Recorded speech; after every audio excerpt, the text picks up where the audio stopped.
Hello everyone, welcome to Mathematics Colio. In this video I am going to deal with the problem which I have taken from a standard book of mathematical analysis.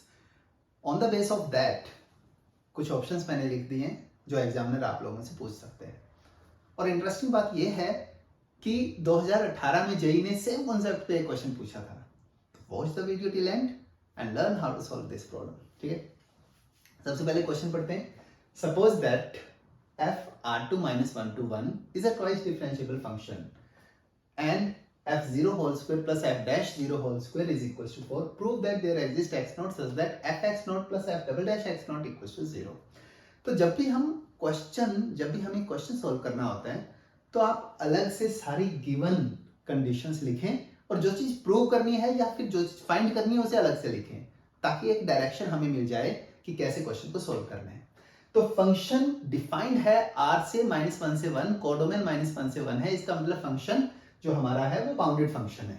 ठीक है, इसकी value 1 को exceed नहीं कर सकती. Twice differentiable given है और एक और चीज गिवन है f0 whole square plus f dash 0 whole square equals to 4. वो लिख लिया. प्रूफ क्या करना है ये लास्ट में लिखा हुआ है, मैंने यहाँ पर टू प्रूव अलग से लिख दिया. अब सॉल्व करने के लिए आप चेक करो कि जो क्वांटिटी हमें गिवन है और जो हमें प्रूव करनी है उनमें रिलेशन क्या है. अगर आप ध्यान से देखोगे इस क्वांटिटी को अगर हम एज अ फंक्शन लिखें, मतलब 0 को x से रिप्लेस करें तो उस फंक्शन के डेरिवेटिव में ये क्वांटिटी आएगी. तो हमें डायरेक्शन तो मिल गई कि हमें एक फंक्शन डिफाइन करना है, फंक्शन लिखना है hx, अज्यूम करना है fx whole square f dash x whole square. Function लिख दिया. हमें पता है h0 की वैल्यू, ठीक है, वो किसके बराबर है 4 के इक्वल. और ये पता है कि जो चीज प्रूव करनी है वो इसके डेरिवेटिव में आएगी. तो डेरिवेटिव भी यहां मैं लिख रहा हूं h डैश x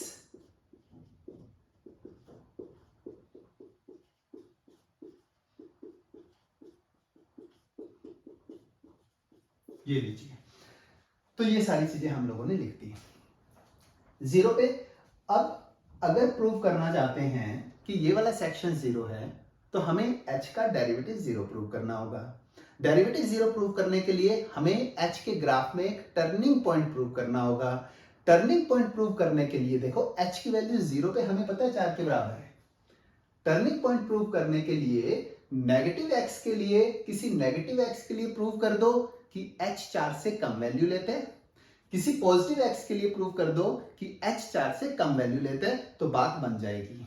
मतलब अगर हम कोई एक अल्फा ऐसा प्रूव कर दें जिस पर h 4 से कम वैल्यू ले और कोई बीटा ऐसा प्रूव कर दें जिस पर h 4 से कम वैल्यू ले, तो हम कहेंगे कोई भी ग्राफ जो 4 से क्रॉस करेगा, जो इस पॉइंट से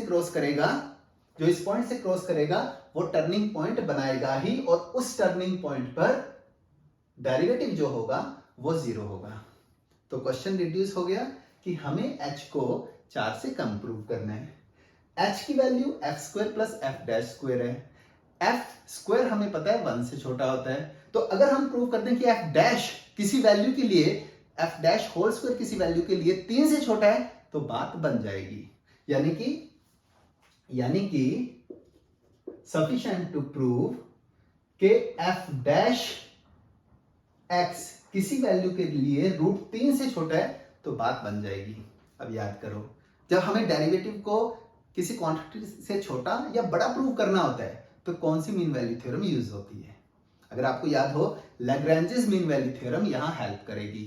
और हमें f dash less than √3 2 points पे प्रूव करना है. यानी कि Lagrange's mean value theorem 2 intervals में लगेगी, एक नेगेटिव के लिए एक पॉजिटिव के लिए. तो अब मैं चूज कर रहा हूं LMVT. सबसे पहले LMVT हम लगाएंगे एक तो -2 से 0 वाले में और दूसरा 0 से 2 वाले इंटरवल में. दोनों में हम LMVT लगा देंगे. ठीक है, आपका डाउट हो सकता है यही इंटरवल क्यों, तो कुछ भी लो आप इंटरवल, -3 से 0 लो, -4 से 0 लो. बस ध्यान रखना कि f डैश √3 से कम प्रूव होना चाहिए. वो आपकी मर्जी है, आप कोई भी इंटरवल ले सकते हैं. ठीक है, अब देखो LMVT अगर लगाएंगे फंक्शन किस में LMVT लगा रहे हैं f में. क्या f कंटिन्यूअस है? गिवन है क्वेश्चन में कि ट्वाइस डिफरेंशिएबल है, तो कंटिन्यूअस और डिफरेंशिएबल दोनों है। तो according to LMVT there exist alpha belongs to -2 to 0 such that f dash alpha equal होगा इसके। ठीक है, अगर मॉडुलस यहां लगा दूं मैं तो ये भी मॉडुलस। अब f0 हर हालत में, क्योंकि f एक बाउंडेड फंक्शन है, f0 हर हालत में 1 से छोटा होगा। माइनस ऑफ f ऑफ -2, अगर हम ऐसी वैल्यू लिखना चाहते हैं जिससे ये पूरा एक्सप्रेशन हमेशा छोटा हो, तो f ऑफ -2 को चूज कर लो -1, ताकि हमारे पास ये आ जाए कि f डैश अल्फा हर हालत में 1 से छोटा होगा। अगर f डैश अल्फा हर हालत में 1 से छोटा है तो f डैश अल्फा √3 से भी छोटा है, यानी कि जो चीज हमें प्रूव करनी थी यहां पर वो प्रूव हो गई। तो हम कह सकते हैं देयर एग्जिस्ट अल्फा जहां पर f की वैल्यू √3 से छोटी है, यानी कि h की वैल्यू h अल्फा हर हालत में किससे छोटा होगा? 4 से छोटा ही होगा। Similarly beta belongs to 0 to 2, जहां पर h ऑफ बीटा की वैल्यू हर हालत में 4 से छोटी होगी। तो देखो रफ डायग्राम, अल्फा पे मैंने एक वैल्यू रख दी 4 से छोटी, बीटा पर एक वैल्यू रख दी 4 से छोटी। इनफैक्ट 2 से छोटा प्रूव हो रहा है। अगर आप देखें कैसे, ये रहा 1 से छोटा, अल्फा पे ये भी 1 या 1 से छोटा है, तो 4 से तो छोटा होगा ही। तो ग्राफ कुछ ऐसा बनेगा। अगर ग्राफ ऐसा बनेगा तो एक टर्निंग पॉइंट आएगा ही। मैं इस टर्निंग पॉइंट को जो 4 के बाद आ रहा है उसे मैं मान लेता हूं x0। तो बताओ x0 पे h की वैल्यू कितनी होगी? x0 पे h की वैल्यू कितनी होगी? h की वैल्यू x0 पे हर हालत में 4 या 4 से बड़ी ही होगी। ये पहली चीज। दूसरा, डेरिवेटिव क्या होगा x0 पे? 0 होगा। h dash x0 is 0। h dash x0 0 का ये मतलब हुआ, क्योंकि h डैश हम लोग कैलकुलेट कर चुके हैं, इसका ये मतलब हुआ कि twice of f dash x0 into f x0 plus f double dash x0 is 0।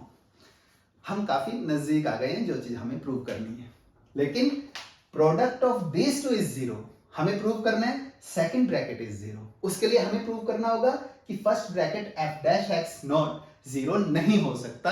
ये चीज हमें प्रूव करनी है। तो एक काम करते हैं, अज्यूम कर लेते हैं, late f dash x0 is 0। अगर f डैश x0 0 के बराबर आता है, अगर ये 0 के बराबर आता है, h x0 हम लोगों ने प्रूव किया था कि वो या तो 4 होगा या 4 से बड़ा होगा। अज्यूम कर रहे हैं f डैश x0 0 है। ये अज्यूम करने पर h x0 की वैल्यू क्या आती है? h x0 की वैल्यू आएगी, कहां गया h? ये रहा। h x0 की वैल्यू आ जाएगी f x0 होल स्क्वायर, जो हमेशा 1 से कम है, प्लस 0। तो ये आ गया हमारे पास लेस देन इक्वल्स टू 1। पर हमारे पास, हम ये प्रूव कर चुके हैं h x0 4 से बड़ा है, और यहां हमारे पास वैल्यू, अगर f डैश x0 0 हो गया तो h x0 की वैल्यू 1 से कम होगी, जो कि एक कॉन्ट्राडिक्शन है। बोलो सही है? तो इसका मतलब f डैश x0 0 हो ही नहीं सकता। कौन 0 होगा? ये 0 होगा। This is what we have to prove. तो यहां तक मैं अज्यूम कर रहा हूं आपको समझ में आ गया। ठीक है, अब देखो ये छोटा सा क्वेश्चन, लेकिन इस पर बेस्ड क्या क्या ऑप्शंस एग्जामिनर पूछ सकता है। पहला option, there exist atleast 2x belongs to R such that f dash x 2 से छोटा हो। तो हम लोगों ने अल्फा और बीटा प्रूव किया है, जहां पर f डैश किससे छोटा होगा? 2 से छोटा होगा। ये प्रूव करना था ना, f dash less than 2। Yes, f dash 2 से छोटा होगा। इनफैक्ट हम लोगों ने प्रूव किया था कि f डैश 1 या 1 से छोटा होगा तो 2 से छोटा होगा ही. It means A is correct option. Come for B. B कह रहा है कि there exist at least two values x belongs to -2 to 2 where this expression, ये क्या है हमारा h है, this expression less than equals to 2. तो देखो अल्फा पर value h alpha less than 4 तो आ रहा है, लेकिन अगर आप अल्फा पर वैल्यू कैलकुलेट करो, मैं यहां लिख रहा हूं अल्फा पर वैल्यू कैलकुलेट करो तो f हमेशा 1 या 1 से छोटा है, यस, और अल्फा पर f डैश हमेशा 1 या 1 से छोटा हम लोगों ने प्रूव किया है, यानी कि h अल्फा हर हालत में 2 से छोटा होगा. h यानी कि h अल्फा हर हालत में 2 से छोटा होगा. सिमिलरली h बीटा भी 2 से छोटा होगा. तो ये वाला जो पार्ट है वो भी ट्रू है. ठीक है. Next, there exist at least one point of maxima of capital fx. Capital fx क्या है, जो हमारा h था. एटलीस्ट वन पॉइंट ऑफ मैक्सिमा, देखो x नॉट जो था वो मैक्सिमा ही पॉइंट ऑफ मैक्सिमा ही था. तो yes this is true. At least one point of maxima, yes it is true. Next, फिर दोबारा fx को वो कैपिटल fx वही है जिसे हम लोगों ने hx अज्यूम किया था. अब ये कह रहे हैं कि देयर एग्जिस्ट c जहां कैपिटल f की वैल्यू 4 से छोटी होगी. Yes, x not is that point. और दूसरी चीज double derivative, sorry it should be double derivative less than equals to 2. Double derivative less than equals to 0, sorry less than equals to 0 होगा. हाँ वो भी सही है. क्यों? क्योंकि मैक्सिमा है तो कनकेव डाउन है तो डबल डेरिवेटिव नेगेटिव होना चाहिए. तो हाँ डी ऑप्शन भी सही है. आगे बोल रहे हैं there exist r, s r less than s such that f is 1 in open interval r2s. इसका ये मतलब हुआ, इनडायरेक्टली इसका ये मतलब हुआ कि f कांस्टेंट फंक्शन नहीं है. अब मान लो कि f कांस्टेंट फंक्शन है. अगर f कांस्टेंट फंक्शन होगा तो ये वैल्यू कितनी हो जाएगी? f constant function means f dash 0 is 0, f0 whole square 4, लेकिन f तो बाउंडेड फंक्शन है -1 से 1 के बीच में, तो 4 तो हो नहीं सकता. तो इसका मतलब ये भी कॉन्ट्राडिक्शन हो गई. इट मींस जो f है वो कांस्टेंट फंक्शन नहीं हो सकता, यानी कि कोई ना कोई ऐसा इंटरवल, छोटे से छोटा भी हो सकता है वो इंटरवल, कोई ना कोई ऐसा इंटरवल ऐसा एग्जिस्ट करेगा ही जहां पर फंक्शन या तो इंक्रीजिंग होगा या डिक्रीजिंग होगा. अगर इस इंटरवल में फंक्शन इंक्रीजिंग होगा तो स्ट्रिक्टली इंक्रीजिंग फंक्शन का मतलब क्या हुआ कि फंक्शन 1 होगा. तो ये बात भी बिल्कुल सही है. ई ऑप्शन बिल्कुल सही है. एफ ऑप्शन वो कह रहे हैं कि जितने भी एफ इस कंडीशन को सेटिस्फाई करते हैं वो सभी इंफिनिटी पे वैल्यू देंगे 1. ठीक है, वो सभी इंफिनिटी पे वैल्यू देंगे 1. अगर वो इंफिनिटी पे वैल्यू देंगे 1 तो हल्का सा आइडिया, हल्का सा हिंट हमें मिल रहा है कि वो कह रहे हैं कि इंफिनिटी की तरफ जाते जाते हमारे पास फंक्शन कांस्टेंट बन जाएगा. ठीक है, और उसमें डाउट है क्योंकि हम प्रूव कर चुके हैं कि डेरिवेटिव 0 नहीं है. तो अगर हमें इस स्टेटमेंट को गलत प्रूव करना है, किसी भी मैथमेटिकल स्टेटमेंट को अगर गलत प्रूव करना है तो काउंटर एग्जाम्पल सफिशिएंट होते हैं. तो क्या आप एक ऐसा फंक्शन सोच सकते हैं जो उस कंडीशन को सेटिस्फाई करता हो?